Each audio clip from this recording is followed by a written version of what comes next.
When watching the opening credits of a movie or TV series, you may notice that some actors receive billing as a producer too.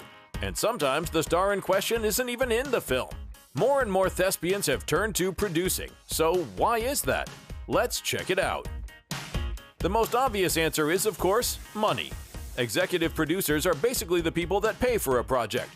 They take the financial heat, so they also get the biggest paycheck if that film becomes a hit.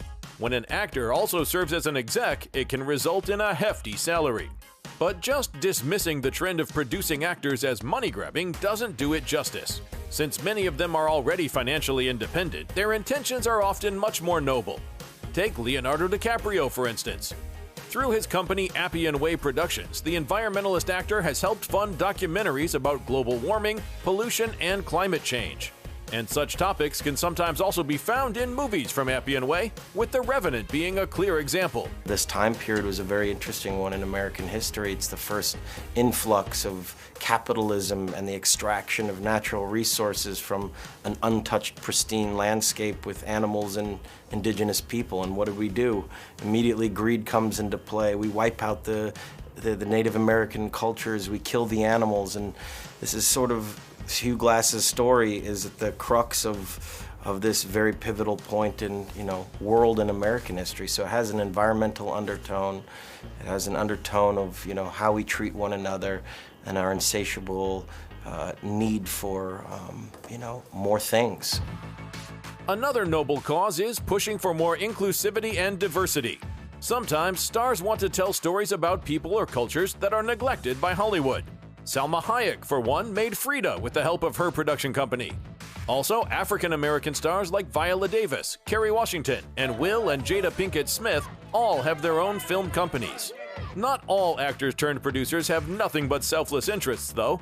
Making movies this way grants a lot more artistic control, so the actors now get to have a say about the characters they're playing and the direction the plot goes.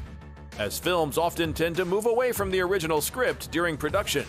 Also, stories about stars fighting with the director are numerous and sometimes even literal. George Clooney once put David O. Russell in a headlock, while Wesley Snipes tried to strangle David S. Goyer on the set of Blade Trinity. If an actor also serves as a producer, they can just subtly remind the filmmaker who's paying for the project. Producing also ensures longevity, as they can simply cast themselves in their productions.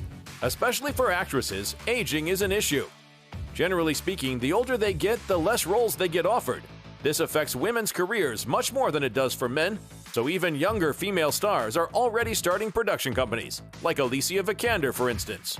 As an actor, it's a wonderful thing to come and be part of a filmmaker's vision and be part of the machinery that a film crew is, but it's also that thing of,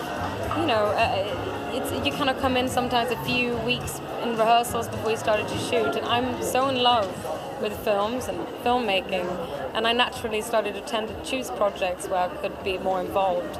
So then to take this first step and be part of co-producing this film felt like a very natural step. Or how about Margot Robbie? She burst onto the big screen with 2013's The Wolf of Wall Street and had already founded her company Lucky Chap Entertainment the very next year.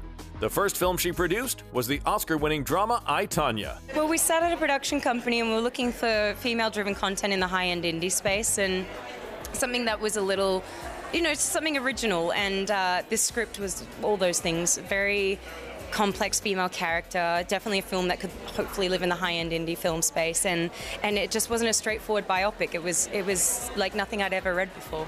And the last reason why actors want a producing credit is because having their name attached helps push ticket sales. This is just for the films they don't actually star in, though. The trend of A-listers serving as execs started way back in the 1930s and has continued to grow ever since. Whether it's for financial gain, noble causes, for their own careers, or a mix of all these reasons, it's easy to see why so many actors continue to jump on this bandwagon.